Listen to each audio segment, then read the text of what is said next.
Bakit ka nakaupo? Higa ka muna, Kara. Hi, Dennis. Hindi. Tatawagin ko muna yung doktor mo. Na-check na nila ako. Kamusta pakiramdam mo?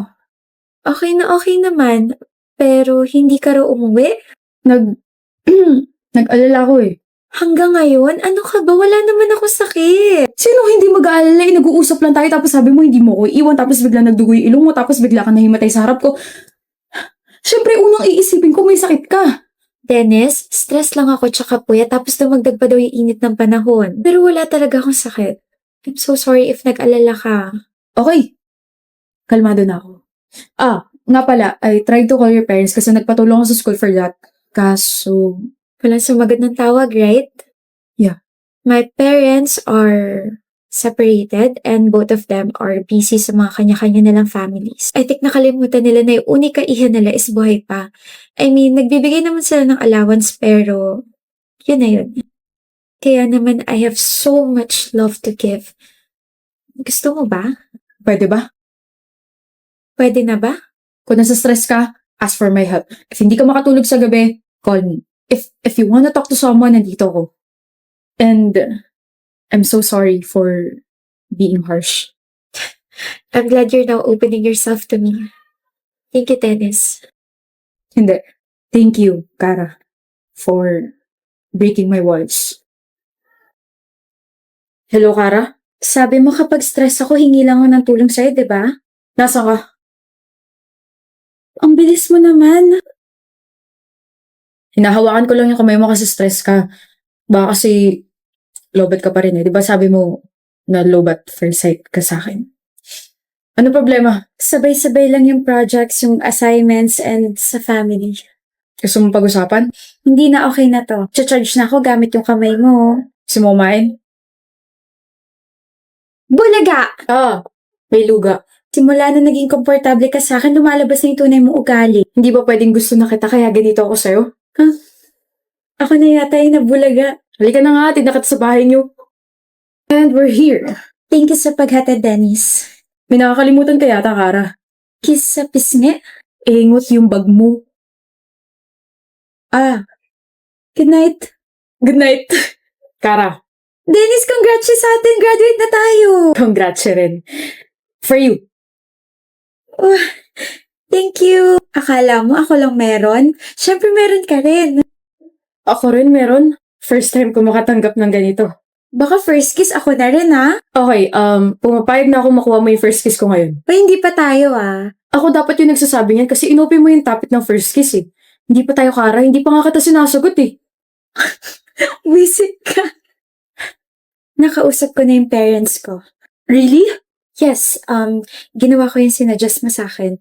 Inopen ko yung feelings ko sa kanila na bakit hindi sila nagpunta ng graduation ko, bakit hindi nila sinagot yung tawag nung na-hospital ako, bakit ganito, bakit ganyan. And? They were sorry. They actually thought na I was doing fine kasi nga lagi ako may allowance, diba? But they never thought daw na makakaramdam ako ng loneliness. I was mad. I was hurt. But I forgave them. Sa weekend lalabas kami and I told them na may boyfriend ako so they want to meet you. Sino? Sino boyfriend mo? Ako? Yes, ako. Baliw ka talaga. But I'm so proud of you for being brave, Kara. Di ko naman ito magagawa kung wala ka eh. Thank you, Bobby. Mahal din kita. Wow! Here's what you requested, Bobby. Your favorite ulam. And here's my gift. Pangkabuhayan showcase. Oh, mahal na mahal mo talaga ako, no? Naalala ko nung college tayo, sabi mo, if may magre-regalo sa'yo kapag adult ka na, gusto mo grocery tapos yung pan-display sa bahay. O, ayan na. Tapos isang sako ng bigas mo, nasa kusina. Thank you, Bobby. I mean, weird way to propose but it's a yes, mister. Bakit? Magpo-propose pa lang ako eh. Ha? Ito. Oh my gosh. Seryoso ba? Nakikita mo ba yung mga susunod na pangyayari? Ha? Nakakainis ka, Kara. Huwag ka na mag-propose. Ako na lang yung magde-declare. Dennis, my Bobby, I will marry you. I am marrying you. I love you so much. Mas mahal din kita.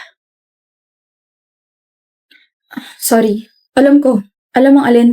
Ha? Alam kong gwapo ako, so please huwag mo na akong titigan. Alam ko rin, na gusto mo nang ihampas sa akin yung dala mong bag. Iba na talaga mga kabataan eh. Ang kapal ng mga magbuhat ng sariling bangko. Kala ko naman kapag nag-college na ako, pwede na ako magsuot ng kahit na ano. Ka-uniform pa rin pala. Init no. Pero at least we don't have to think kung ano yung pwede natin suotin araw-araw, di ba? Ah, Draven nga pala. Marketing irregular student. Okay, ano pangalan mo? Alam kong hindi mo ako titigilan base dyan sa mukha mo.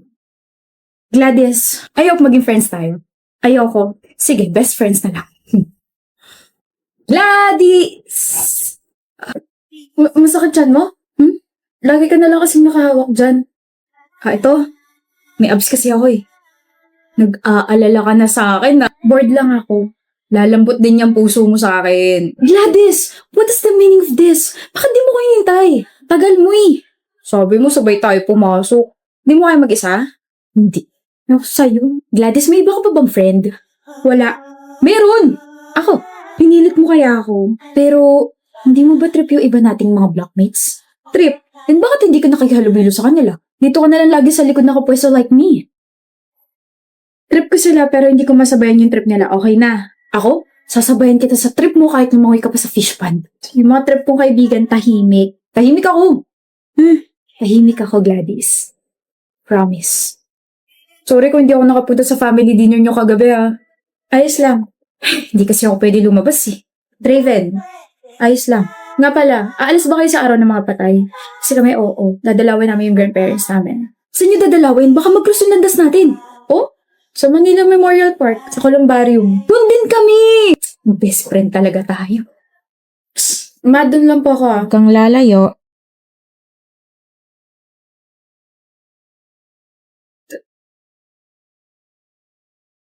Draven Galvez. You know my brother? Oh? Brother? I'm sorry, I'm just surprised. First time kasi na may ibang tao lumapit sa vault niya. Draven Galvez? Draven Galvez, kilala mo ba siya? He doesn't have any friends, pero based from your reaction, parang kilalang kilala mo siya. Patay na siya. Huli ka na sa balita. Since last year pa, 2 saksak sa tiyan. He was murdered inside the campus.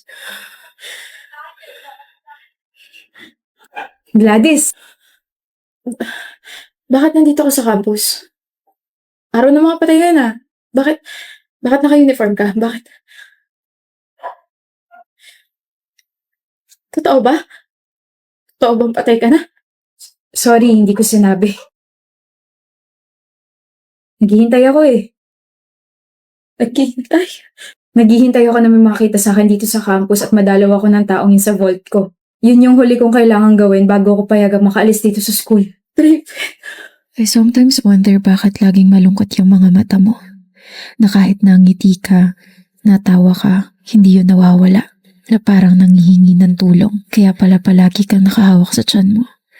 Kaya pala hindi ka man lang tinitignan ng ibang blockmates ko. Kaya pala parang may pumipigil sa aking hawakan ka. Kaya pala kapag nag-uusap tayo, people were giving me weird stares. Yun pala, patay ka na. Matagal na. Takot ka na ba sa akin? Hindi ako nagsisisi sa Draven. Masaya ako na nakalala kita. Hindi ba pwede dito ka na lang?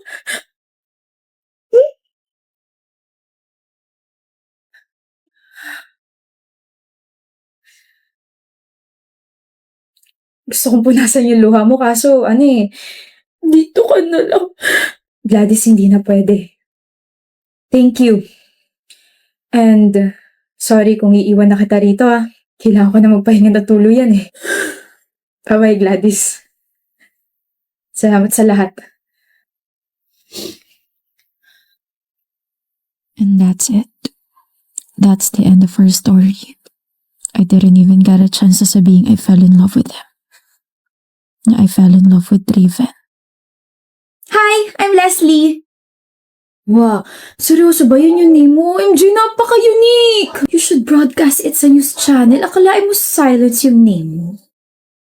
Gusto mo mag-charades tayo? Magaling ako dyan. Ano ba pangalan mo? English? Like John? Riley? Brian? George? I order you! Get out! Mali? Kung ganon, Banoy? Jose? Ronaldo? Marlo? Marlo! Marlo Morer? Marlo Aquino? Marlo Aguilar. Hi Marlo! So bakit ka nandito? Why choose our school? Why don't you choose me? Choose me? Ingay mo? Nako, kung maingay ako, paano pa kaya yung mga ibang classmates natin? The noise that you hear coming from my mouth-to-mouth recitation. 4 feet pa lang yun sa akin so hindi ka pa malulunod. Hindi ko gets. Hindi mo gets? Ako rin eh. Bakit ba siya yung seatmate ko? Ano ka ba, Marlo? Seatmate means soulmate. Kaya raw tayo pinagtabi para magkabunggo yung siko natin tapos makukuryente tayong dalawa. Oh my gosh, kapag nangyari yon, edi may sparks na tayong dalawa. What's up, Marlo? Nasa si Luigi. Tigilan mo ako. 6 months na tayong seatmate/friends. Ibig sabihin, 6 months na rin kitang crush. Huwag mo suotin yan! Baka may luga ka sa tenga, babaho yung earpads mo. Tapos mataturn off ako sa'yo, tapos mawawalan ka na nagkakagusto sa'yo. Leslie. Yes, tawag mo ako. Shut up. Ayoko!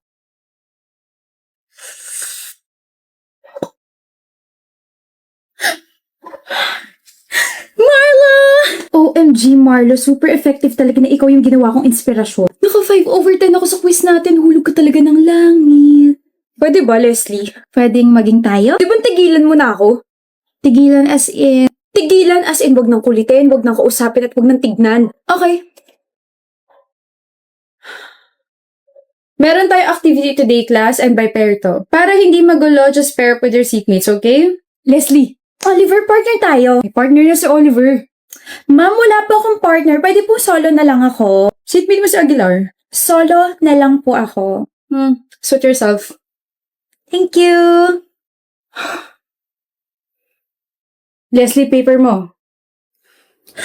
Oh my gosh, Oliver! 8/10 ako sa quiz natin! Galing mo talaga magturo. Walang thank you. Dahil dyan, iti-treat kita. Let's go! Di nyo na ako inspirasyon. Okay! O, sino next? Iya ka na?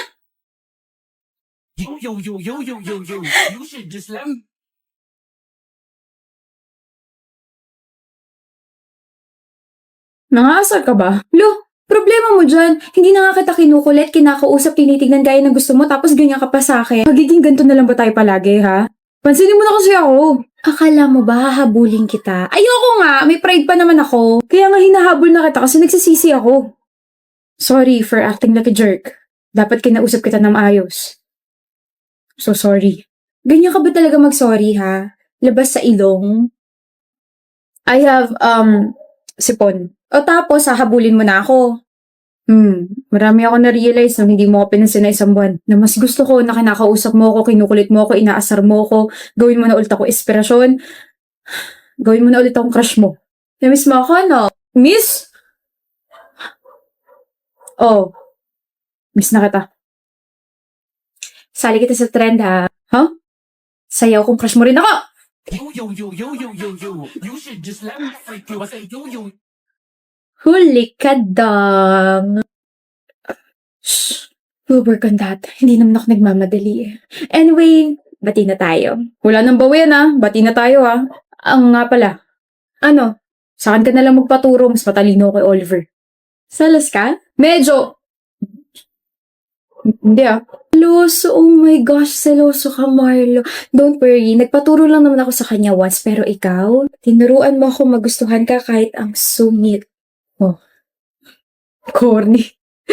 Pero, you're welcome. At dahil dyan, kain tayo. Sure, ano ba gusto mo?